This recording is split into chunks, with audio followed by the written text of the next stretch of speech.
Olá, tudo bem? A gente primeiro vai fazer um testezinho de transmissão com a nossa coordenadora para ver se está transmitindo corretamente. Depois que a gente perceber que está transmitindo, vamos ver o áudio, o som. Dá uma verificada aí, Priscila.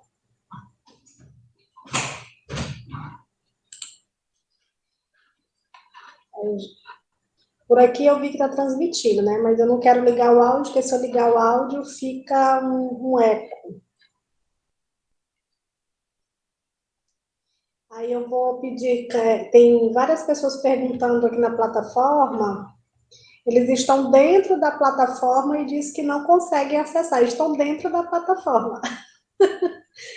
Aí você responde aí, Priscila, só para eles atualizarem a página e dar o play, né? Eu vou ficar acompanhando aqui, porque aí tem o chat.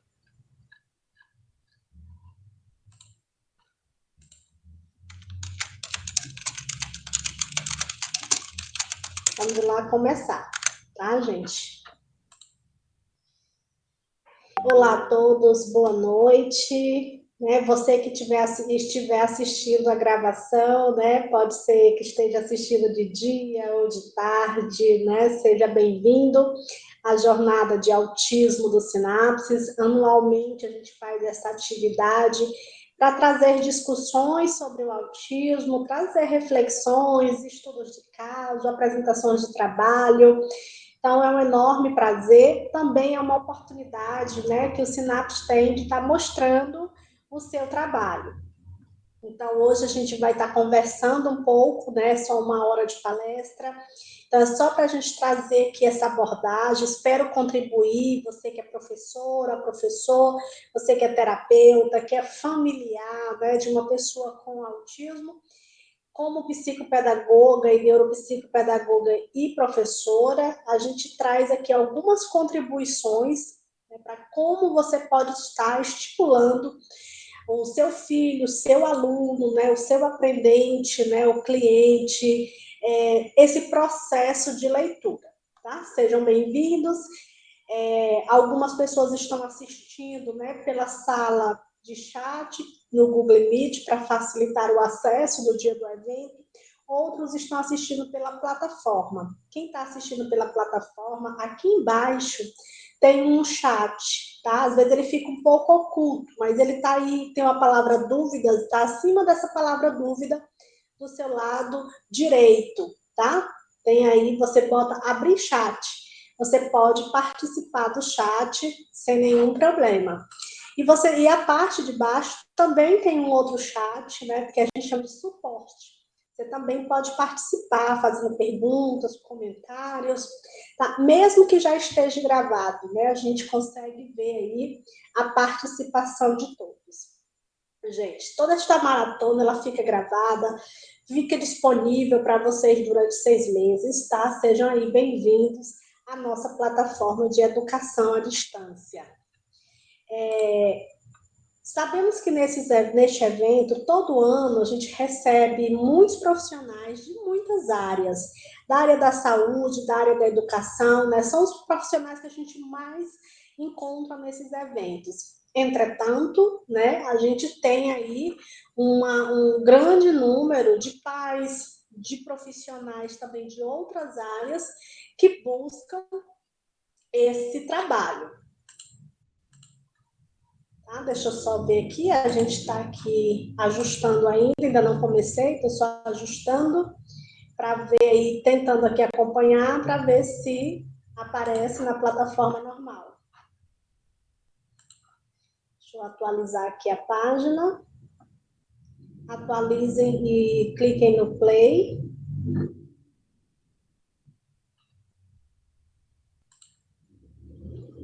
Deixa eu ver aqui, na minha aparece tudo normal.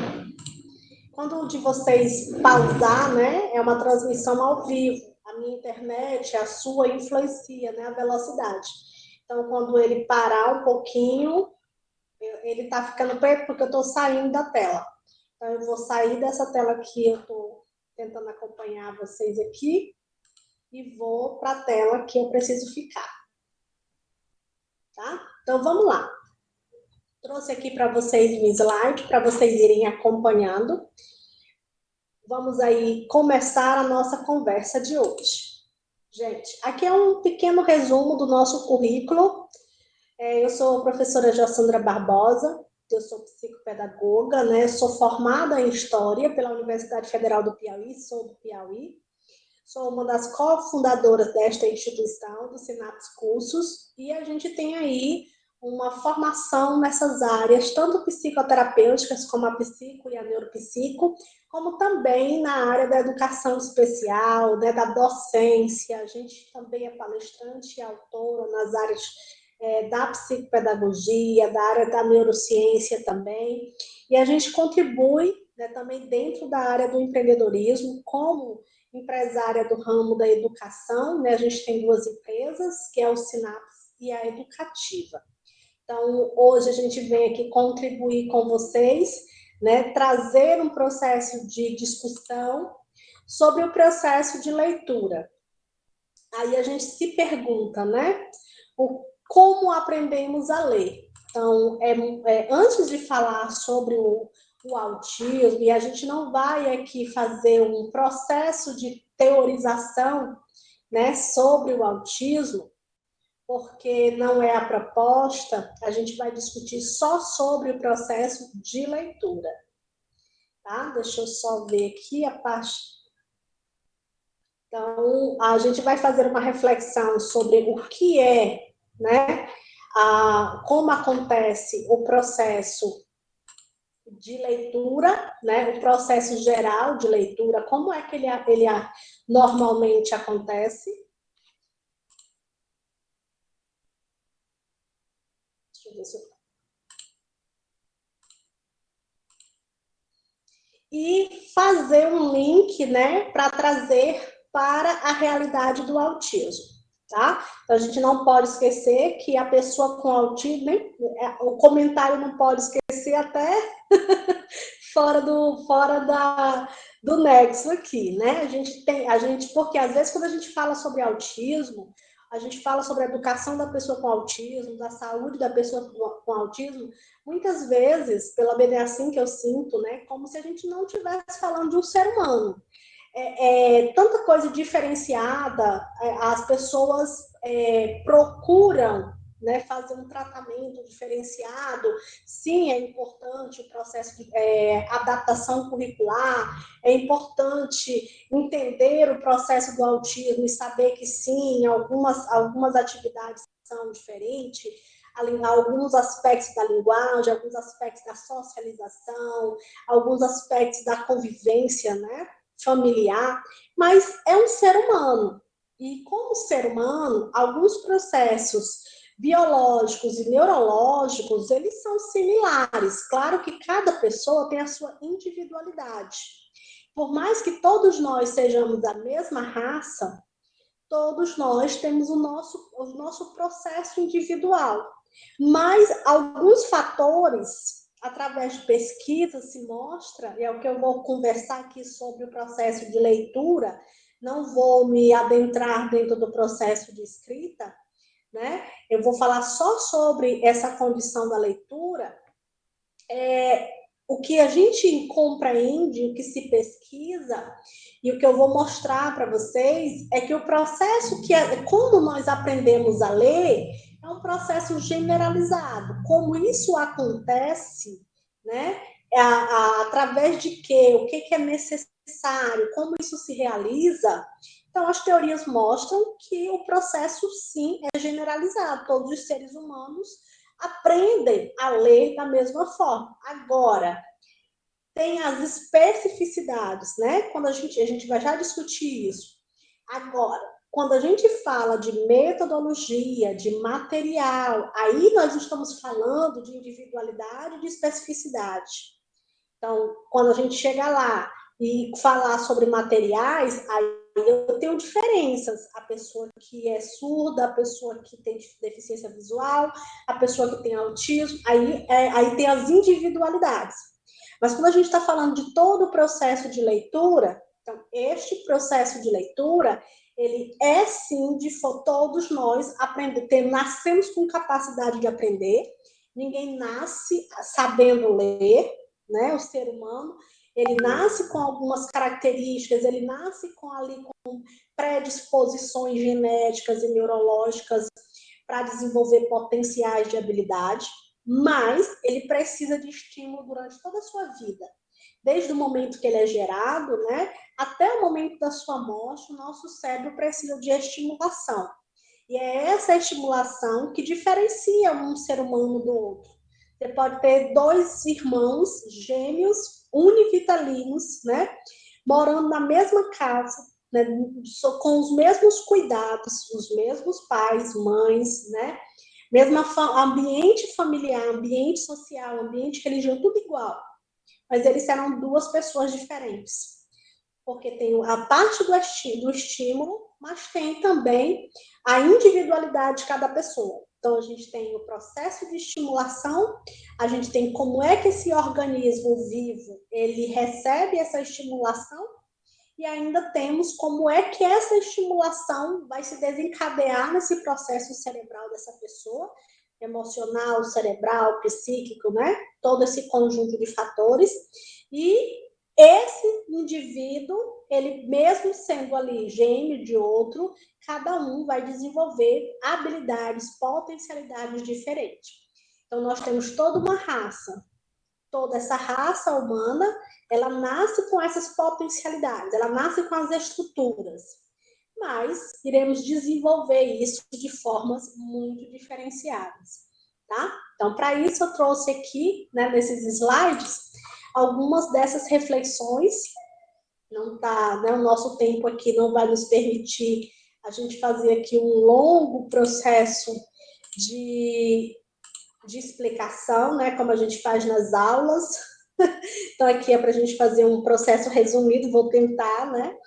Então, como é que o nosso cérebro, e aí eu estou falando do cérebro do autista, eu estou falando do cérebro do surdo, eu estou falando do brasileiro, do americano, do africano, né? Eu estou falando de pessoa de raça humana, tá? Como é que a raça humana, ela aprende a leitura? Então, em primeiro lugar, né, quem aprende a ler é o nosso cérebro. Então, o nosso cérebro, eu pontuei aí as 4 etapas que acontece o processo de leitura. Então, todo ser humano aprende a ler do mesmo jeito. Eu tenho, em primeiro lugar, uma entrada sensorial, e aí nós sabemos que nós temos 5 entradas sensoriais, né? E aí a gente tem a visão, a gente tem a audição, a gente tem o olfato, a gente tem o tato e a gente tem o paladar. O que é a entrada sensorial? Então, é como o meio externo ele se comunica com o meu meio interno. É como os meus hemisférios cerebrais, né, os meus 2 hemisférios aí que vão formar o meu cérebro, como que eles vão encontrar informações para poder fazer um reconhecimento, para que eu possa falar sobre esse conteúdo para vocês, para que eu possa me socializar, para que eu possa ser um indivíduo que tenha linguagem, que saiba receber, né, e também dar respostas de comando. Então, eu preciso de entradas sensoriais. Nós sabemos que, para a leitura, a entrada sensorial que a gente mais utiliza é a visão. Mas existem pessoas onde a entrada da visão está prejudicada ou até impossibilitada, como são as pessoas com deficiência visual 100% cegueira. Então, essas pessoas precisam de outra entrada. Então, elas vão usar o tato para reconhecer, né, os objetos, elas vão utilizar a audição. E aí eu tenho aquelas pessoas que têm deficiência auditiva. Então, elas vão aí também utilizar uma outra entrada. E aí eu tenho pessoas que têm deficiência auditiva e deficiência visual. E aí elas vão se utilizar somente do tato. Essa entrada sensorial, somente não. O tato, né? O gustativo, o olfato, tá?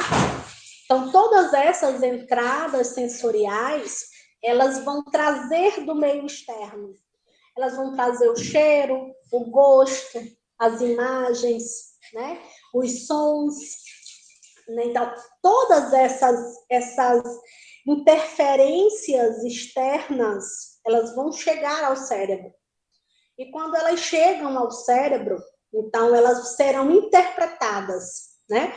As entradas sensoriais captaram essas informações e aí os nossos córtex cerebrais, o nosso cérebro está dividido nesses córtex, e esses córtex irão fazer um processo de reconhecimento.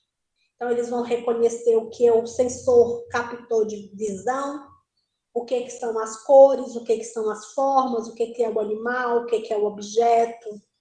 Eles também vão processar o que eu escutei, o ruído, né?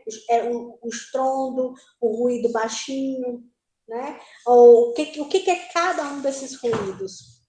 É um som, né? É um som de quê? Vem de onde? Né? Se destina a quê? E aí essas informações serão processadas e elas serão armazenadas. Então, esse armazenamento, ele precisa ser de longo prazo, porque eu vou utilizar durante a vida toda. Senão, cada vez que eu vou olhar uma cadeira, eu preciso aprender que aquilo é uma cadeira. E não funciona assim. A gente ensina lá para a criança que é bebê, isso é uma cadeira, serve para sentar, isso é uma colher, serve para você comer a papinha. Isso é um caderno, isso é um livro. Então, a gente também ensina o alfabeto.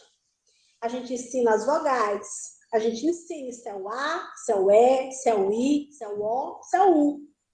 Então, a informação entra sensorialmente, seja pela minha audição, a audição a fala, né, da professora vai entrar na audição da criança, e aí ela vai processar essas informações, ela vai memorizar essas informações e ela vai guardar essas informações.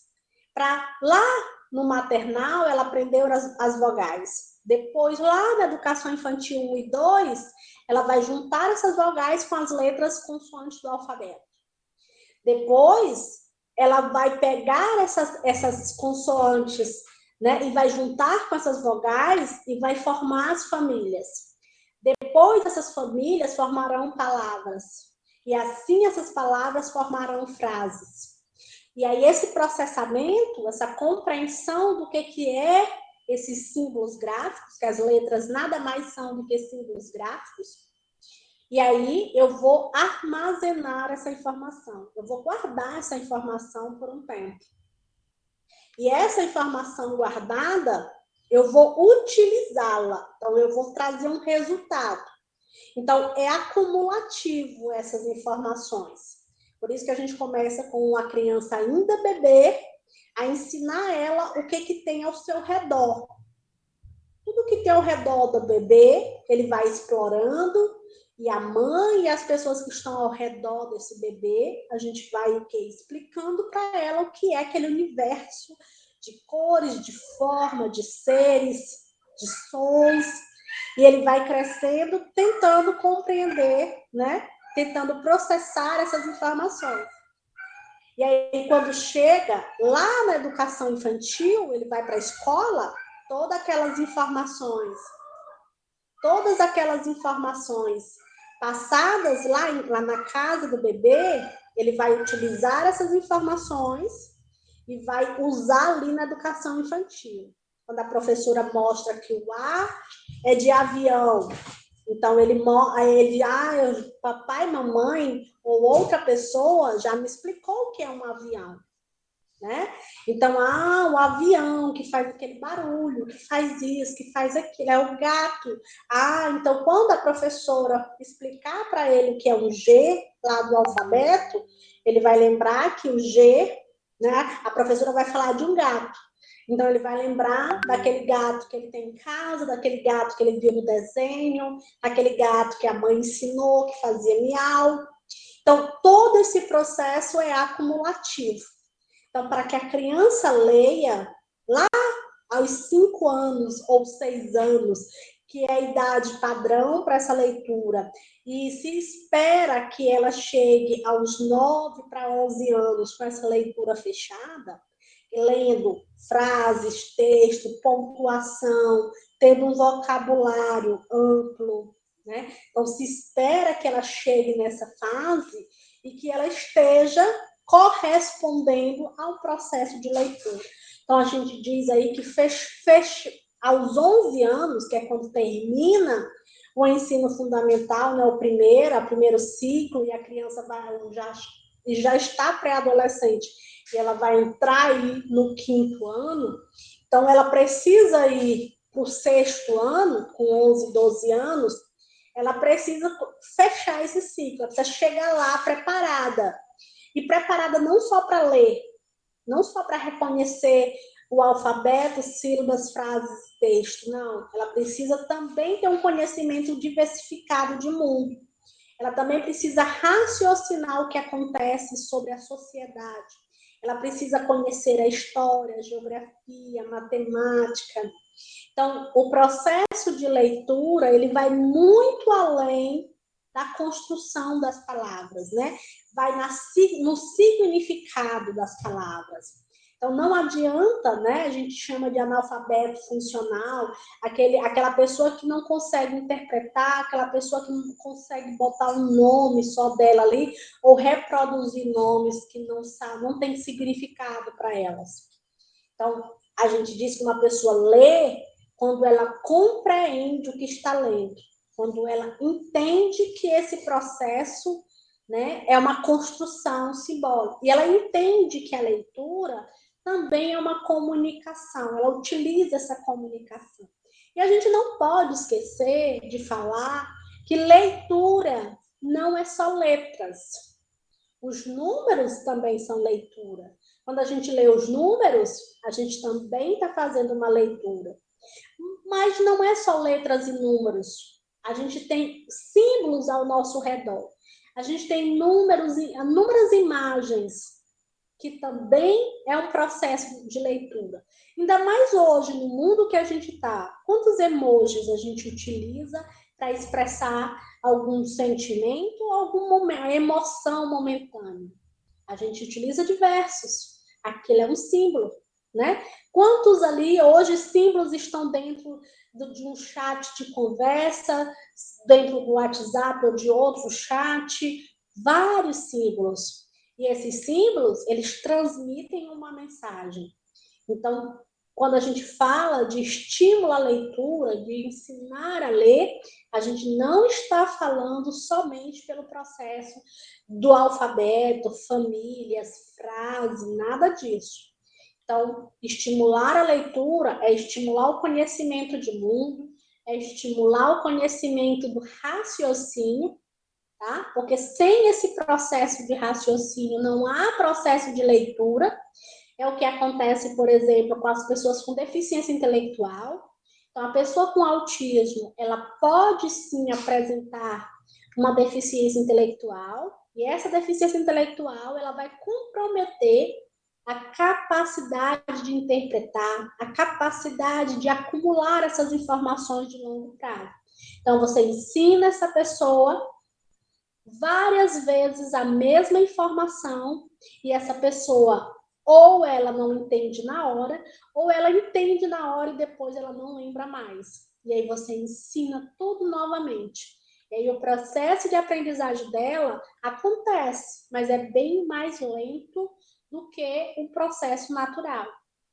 Então, nós temos casos de pessoas com autismo que vão apresentar a deficiência cognitiva, a deficiência intelectual, então ele é autista IDI, e nós temos o contrário, nós temos a pessoa com autismo com desenvolvimento cognitivo elevado, né? Há algum tempo nós chamávamos essas pessoas de Asperger. Então, com o último DSM, esse foi englobado tudo no espectro do autismo. E chamamos essas pessoas de pessoa com autismo com altas habilidades. Então, ela pode ter uma alta habilidade linguística, uma alta habilidade de matemática, uma alta habilidade musical, uma alta habilidade de artística de uma outra área, né? Tocar um instrumento, por exemplo.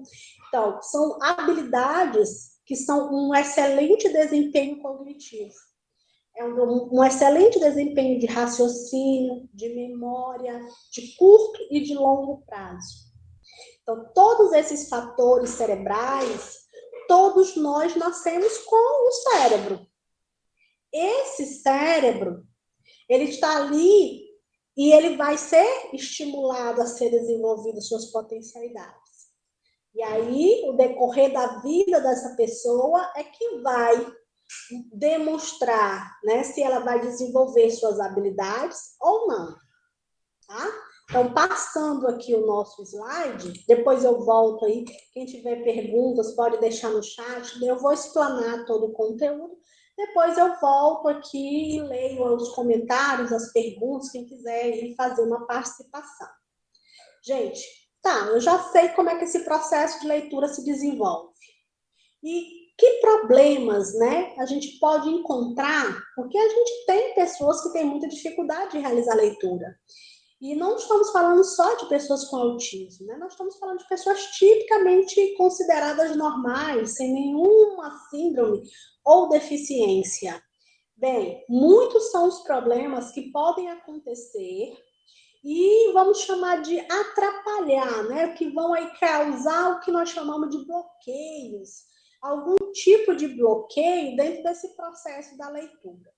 Então, a gente tem problema nas entradas sensoriais. Então, a gente já sabe que uma pessoa que ela é surda ou ela tem deficiência visual, e aí, há muitas vezes a gente tem o caso das pessoas com autismo, que é uma deficiência sensorial, mesmo que não seja surda, mesmo que não seja uma pessoa cega, mas o autismo, ele causa alterações nesse sensor, na visão, na audição, no gustato, né? Você tem no gustativo, a gente tem muitas pessoas com autismo são seletistas alimentares, não porque só gostam daquela comida.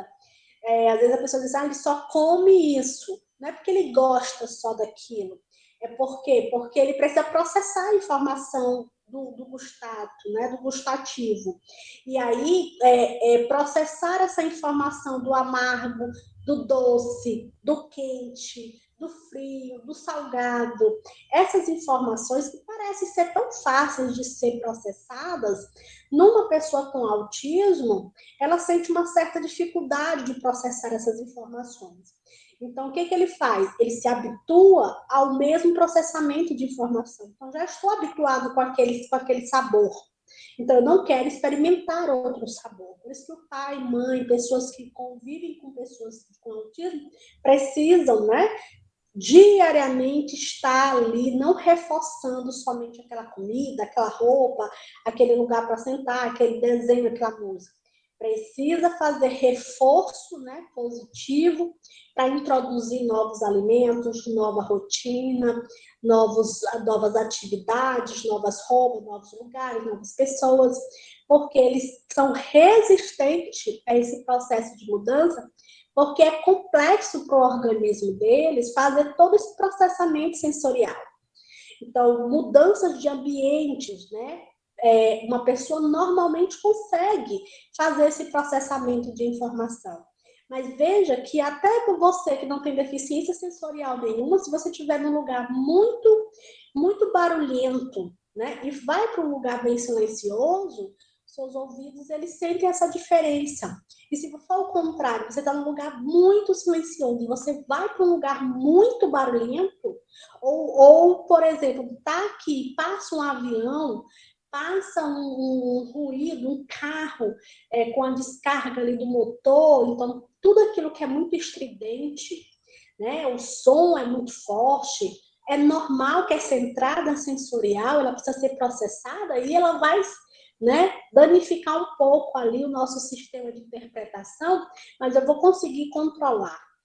A pessoa com autismo, como ela tem uma deficiência exatamente desse controle do que vê, controle do que escuta, controle do tato como um todo, né, da sensibilidade toda do organismo. Então, para eles, esse processamento é mais difícil. Então, processar essas informações. Às vezes, a criança com autismo ela tem dificuldade de ouvir até a voz, né, da professora. Às vezes, é agudo demais, né, grave demais.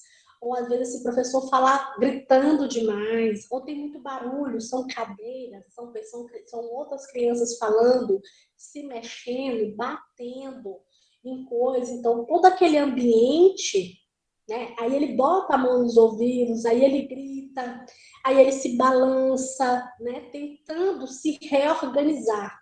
Enquanto eu estou num ambiente neutro e eu de repente sou colocada num ambiente mais é, barulhento, e eu como pessoa sem nenhuma disfunção sensorial, eu vou conseguir fazer essa reorganização de uma forma bem rápida. Mas uma pessoa com autismo, isso é muito complicado, né? E nem sempre eles conseguem. Por isso a importância das terapias desde a infância. Porque aí a criança vai ser aí acolhida por uma equipe multidisciplinar que vai treinar esse indivíduo a processar essas informações.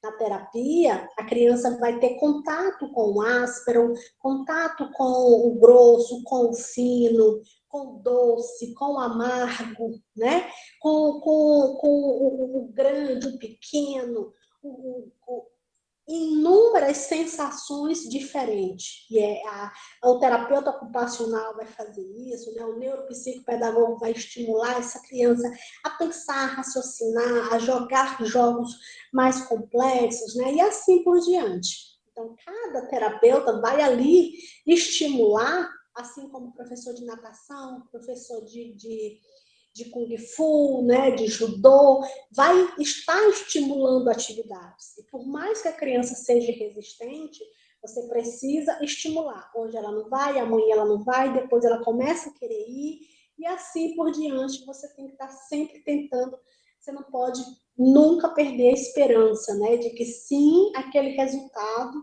né, vai aparecer. Um caso muito conhecido no mundo todo é de uma norte-americana, né, a Carly, onde até os 14 anos ela nunca demonstrou para a família que sabia ler nem escrever, mas os pais nunca deixaram dela participar da terapia. Ela tinha professor particular, ensinaram o alfabeto para ela. E quando ela completou, acho que ela tinha 14 para 15 anos, um dia ela digitou a palavra do, né, no computador. O pai ficou assustado de ver aquela palavra, porque nunca imaginou que ela sabia ler, né? E ela não só sabia ler, ela sabia também escrever. E aí ela estava sentindo uma dor, né? E depois disso, os avanços com a Carla foram muito impressionantes. Ela passou a ser escritora, apresentadora de programa, né? E com autismo bem severo, o autismo dela. Então, isso é um caso bem conhecido de como a estimulação é tão importante para o desenvolvimento. Por mais que você esteja cansado, às vezes o familiar está muito cansado porque ele convive o dia todo. O professor também é um outro profissional que cansa muito, né? Porque ele convive 5 dias na semana, um dia todo. Tem professor que é o professor um dia todo, né? Então, esse processo fica muito cansativo. Mas o processo de estimulação, ele causa efeito. Às vezes você vê mínimos resultados, mas há resultados que passarão anos, né? Para que você veja lá na frente aquele resultado. Então, essas entradas sensoriais no autismo são muito prejudicadas. Então, se precisa se repetir muitas vezes, precisa utilizar diversas metodologias, né? Existe, né, metodologias como, por exemplo, o ABA, análise do comportamento, né? O SINAPS tem muitos cursos voltados para isso, né? Para trabalhar, mostrar o que é o treino, né? E aí a gente tem o método sensorial, a gente tem floor time, a gente tem TIT, tem vários métodos que vão trabalhar, né? Por exemplo, o reforço PEX, que é para reforçar essa entrada da visão através de plaquinhas, né? Através de estímulos visuais.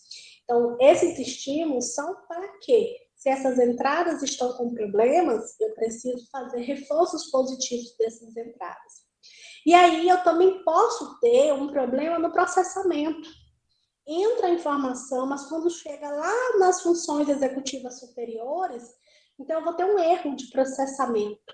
Então eu vou ter um erro no raciocínio, na percepção, na concentração. Posso ter um indivíduo que tem muita dificuldade de se concentrar, de sentar, de ouvir, de processar essas informações, não de ouvir somente no sentido da audição, tá? Mas no sentido de absorver essa informação e processá-la. Tá? E ainda tem o problema de arquivamento. Às vezes eu tenho um indivíduo que ele presta atenção, né, que ele até executa um processamento, mas depois a memória de longo prazo tem algum problema. Então, a gente encontra indivíduos que estão sempre muito perdidos com os brinquedos, né? E aí a gente não só pessoas com autismo passam por isso, pessoas com TDAH é muito comum esse déficit de atenção causar problemas de memória de longo prazo. Então, é um indivíduo que está ali, não sabe onde é que estão os brinquedos, não sabe onde é que guarda o material escolar, é sempre muito bagunçado. A gente vê isso no adulto também, né? Então, o adulto, ele vai, diversas questões que vão acontecendo na vida dele, ansiedade, depressão, problemas financeiros, econômicos, sociais, sexuais, familiares, também podem ir causando essas disfunções nas entradas sensoriais. E aí você vai ficando problema na entrada, problema no processamento, problema no arquivamento, né? Então, tudo isso vai resultar no processo de leitura, tá? Que aí, às vezes, a gente ensina a criança a ler e acha que é só ela escutar a palavra que você está dizendo, ó, isso aqui é um A, olha, isso aqui é um F. Aí do outro dia, mas esse menino se lê 1000 vezes o que é um F, ele não sabe o que é um F, né? E aí tem essas questões, existem disfunções, como a causada pela dislexia, por exemplo. Você fala V, a criança entende F, né? Você fala fivela, ele entende favela, ou outra palavra parecida. Então, você também tem distorções visuais. Você escreve uma palavra, a criança entende outra palavra, né? Você tem tanto som auditivo, como você também tem visual. Então, também isso tudo são problemas que podem acontecer. A gente ainda tem outros transtornos, como o TPAC, né? Que é um distúrbio do processamento auditivo. E por aí vai, gente. Temos muitos tipos de problemas que podem causar dificuldade, tá? Para que aconteça a aprendizagem, eu preciso de condições de aprendizagem. É a primeira regra. Só vai aprender a ler qualquer indivíduo que tenha condições de aprendizagem. Então, ele precisa de um cérebro, esse cérebro precisa estar funcionando as entradas sensoriais, receptores dessas entradas, a interpretação, o processo de arquivamento dessas informações. Então, eu preciso ter condições sociais de aprendizagem, eu preciso ter condições de estímulo, né? Eu só vou aprender a falar, todo mundo nasce com farinha de laringe, todo o processo para falar. Mas é preciso que haja um outro ser humano que ensine a falar, que diga o nome das palavras, para que elas servem, né? Nós somos seres extremamente sociais. Nós precisamos de outros seres humanos para estar dentro desse processo constante de aprendizagem. Nós estamos sempre aprendendo uma palavra nova, ou um lugar novo, né? Uma pessoa nova. Então, esse processo é muito contínuo, tá bom? E aí, gente, né? O que a gente sabe, depois de tudo isso, tudo bem, eu já sei que eu preciso de atividade, são as atividades cerebrais que desenvolvem o processo de leitura, né? Então, mais Emília Ferreira, né, uma argentina, desenvolveu uma teoria, né, desde lá da década de 70, né, e até hoje essa teoria ela é muito validada e aceita, né, sobre o desenvolvimento de leitura. E esse desenvolvimento de leitura é intracultural, né, em todas as culturas aí. Então, a gente tem basicamente 3 fases, e essas fases também tem subfases, tá? Mas, basicamente, para resumir, a gente tem aquela fase que vai aí desde o momento que a criança começa a falar, começa a balbuciar, a falar, né? E aí lá as idades são muito contraditórias, porque hoje a gente tem crianças de 3 anos que têm um desenvolvimento, um potencial muito grande, e já vai ter outras lá com 7 anos com um atraso de desenvolvimento, tá? Então, isso é bem relativo. Mas a gente tem aí fase onde que a criança ela começa a aprender essas palavras, ela começa a entender o mundo que está à sua volta. Então, se chama aí de uma fase pré-silábica. Nessa fase pré-silábica, ela vai mais ou menos aí até os 4 anos. É quando a criança começa a aprender o que são as vogais, o que é o alfabeto, né? Essas letrinhas, elas estão conectadas, elas formam palavrinhas, essas palavras têm sentido, significado. E aí, quando ela faz 5 anos, ela começa a entrar na fase silábica. E aí ela começa a falar palavras, não só falar, a ler palavras, né? Que a gente não está discutindo a questão do falar. Nós estamos discutindo, perdão, aí, é o ler, tá? Então, ela começa a ler. Então, ela primeiro ela lê letras isoladas. Ela lê letra por letra. Depois, ela junta essas letras. E aí, ela forma sílabas. E nessa fase de sílabas, a gente tem sílabas simples, a gente tem sílabas complexas, né? E aí eu tenho, por exemplo, palavras muito simples, como bola, como casa, como pipa, mas eu tenho palavras bem complexas. E aí eu tenho palavras como passarinho, né? Flauta, globo, que são palavras, né, com sílabas mais complexas. E aí a criança dos 5 anos até os 7 anos, ela vai estar nessa fase chamada silábica, né? E aí a silábica vai tendo divisões, e em alguns locais, e alguns também chamam essas fases, né, por outros nomes, mas o conceito é o mesmo, tá? E aí ela vai desenvolvendo esse processo de leitura de palavras. Então ela vai na monossílaba, depois ela vai aprendendo as dissílabas, depois ela aprende as trissílabas, depois as polissílabas, aí ela aprende a separar essas sílabas, juntar essas sílabas, e aí ela vai formando palavras. Depois que ela forma palavras e frases, ela desenvolve um processo que é chamado de alfabético, mas não é o conhecimento do alfabeto, né? É quando ela consegue ler já pequenos textos, e ela vai evoluindo essa leitura. Ela vai ficando uma leitura que é com a pontuação, com a acentuação. E aí ela começa a interpretar textos. E aí ela chega no primeiro ano, no segundo ano, né? Que aí são aqueles textos pequenos, mas aí quando ela passa para o terceiro ano, ela passa para o quarto, para o quinto, e os textos vão ficando cada vez mais complexos. E aí, quando ela chega no 6º ano, ela tem que chegar, né, com vocabulário, ela tem que chegar extenso, ela tem que chegar com conhecimento argumentativo, que é onde ela faz redações, ela vai falar sobre temas, ela vai ler poesia, ela vai ler conto, ela vai ler romances, certo? Então, e é muito importante esse processo de leitura, porque ela vai utilizar isso também lá no processo da matemática, né? Ela vai usar na história, na geografia, ela vai usar em todas as disciplinas. Ok. Então, gente, isso aí é o processo de todo o ser humano. Com autismo, sem autismo, com TDAH, sem TDAH. Todo ser humano passa por esse processo, tá? Então, não importa qual é o indivíduo que nós estamos falando, tá? Todos, tá? Passam dentro desse processo de estimulação. É esse processo de estimulação, né? Esse processo de desenvolvimento vai, claro, vai variar. Tem crianças que passam rapidamente. Tem criança que com 4 anos já estão no processo alfabético, lendo palavras. Eu já atendi crianças com 3 anos lendo palavras como abelha, telhado, né? Que são palavras difíceis de se ler. Claro que é uma criança com alta habilidade, não é o normal.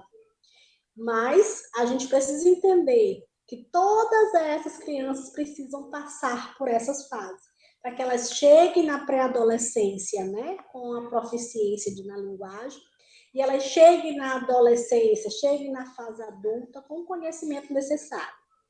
Bem, esse processo de desenvolvimento, como é que ele acontece na pessoa com autismo? Do mesmo jeito que acontece em qualquer pessoa, tá? Em qualquer pessoa.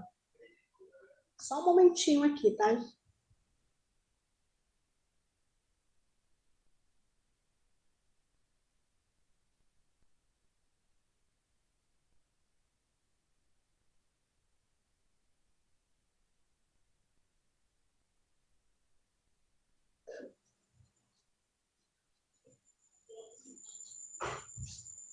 Então, a criança com autismo, ela aprende da mesma forma, ela precisa do mesmo processamento sensorial, ela precisa das mesmas fases, ela vai se desenvolver do mesmo jeito. Claro, aí vem as especificidades. Toda pessoa com autismo, ela não é igual vou falar, tirar a palavra toda. As pessoas com autismo não são todas iguais. Nós temos pessoas com autismo com desenvolvimento extremamente avançado, outras lentos, outras moderado. Então, quando a gente fala pessoa com autismo, a gente também não pode generalizar que tudo é do mesmo jeito, tá? A gente tem as especificidades. A gente precisa compreender, tá? Então, o aplicativo está me dizendo aqui que eu só tenho 5 minutos. Deixa eu tentar acelerar mais um pouquinho, tá? Então, concluindo, é para dizer isso. É para dizer que, tá, gente?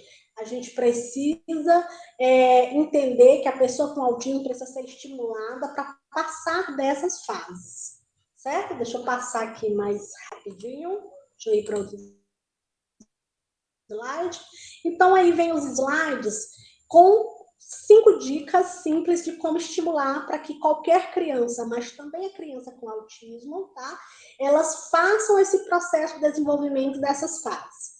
Hoje é impossível falar de desenvolvimento de leitura sem falar de tecnologia. Então, a utilização de ambientes e atividades virtuais. O celular, o tablet, o computador, o smartphone, tudo, né?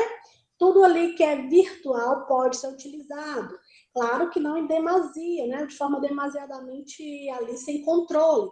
Mas existem cursos, existem atividades, hoje com o processo remoto, né? Mas já há muito tempo existem diversos tipos de jogos virtuais. Bom, então é uma forma. As revistinhas, tudo que é revistinha, né? Todos os tipos.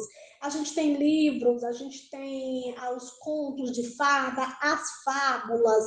Então, o processo de leitura, gente, é reconhecimento de mundo. Então, o que está ao redor desse indivíduo precisa ser utilizado, tá bom? Outra coisa, a contação de história. Então, a criança com autismo precisa também entender o que são as expressões, a expressão facial, o que são as expressões de sentimento, né? Então, são entradas sensoriais. Ela precisa interpretar essas entradas de quem está triste, de quem está feliz, de quem está chorando, o que são esses significados. Então, a contação de história é um importante instrumento, né? Nós temos no mercado educacional, a gente tem uma quantidade de brinquedos imensa, tá? Então, essa quantidade de brinquedos pode ser usada a nosso favor. Também sei, né, que a gente tem muita resistência na pessoa com autismo, porque às vezes quer brincar só com brinquedos, só da mesma forma. É aquilo que eu já disse lá atrás. É preciso se estimular. Então, um terapeuta tenta de uma forma, o familiar também tenta. É muito importante que o familiar conheça o que é o autismo, né? Faça cursos, palestras, atividades, que se informe também. Para quê? Para que ele entenda mais sobre o conteúdo, sobre o assunto. Bom? Então, hoje nós temos. Não existe brinquedo para criança com autismo. Brinquedo é brinquedo, né? Cada criança corresponde ao brinquedo de uma forma. Pode ser que o brinquedo X a criança goste de brincar e o brinquedo Y. Existem algumas atividades que são mais sensoriais. Alguns fazem livros sensoriais, né? Fazem brinquedos com uma textura um pouco diferente. Mas brinquedo, no geral, né, é o universo do brincar. tá? E, gente, aí é uma imagem para falar de embalagens, mas aqui eu quero trazer o universo que está dentro, que a criança está inserida, né? O indivíduo está ali, ele é um ser social. Leitura é conhecimento do mundo, tá bom? A gente lê, é o resultado do mundo que eu conheço. Então, eu posso ler uma palavra, se eu não souber o que ela significa, é uma leitura morta, porque eu vou só ler aquela palavra, mas eu não sei seu significado. Então, estimule o indivíduo a conhecer o mundo à sua volta, né?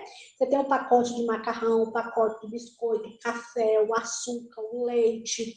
Converse com o indivíduo com autismo. Por mais que ele não seja verbal, mas ele é audível, ele vai estar te ouvindo, ele vai estar compreendendo o mundo à sua volta. Então, explique para que serve, explique de que aquilo é feito, explique que palavras são aquelas que estão ali naquele rótulo, tá? Então, o mundo que está à volta, tá, deles, tá? E, por fim, tá bom? Os brinquedos que estão à volta da pessoa com autismo, tá, gente? A construção disso, tudo que está à volta, o universo do brincar, tá bom? Tá terminando aqui, eu agradeço aí ao Instituto Sinal.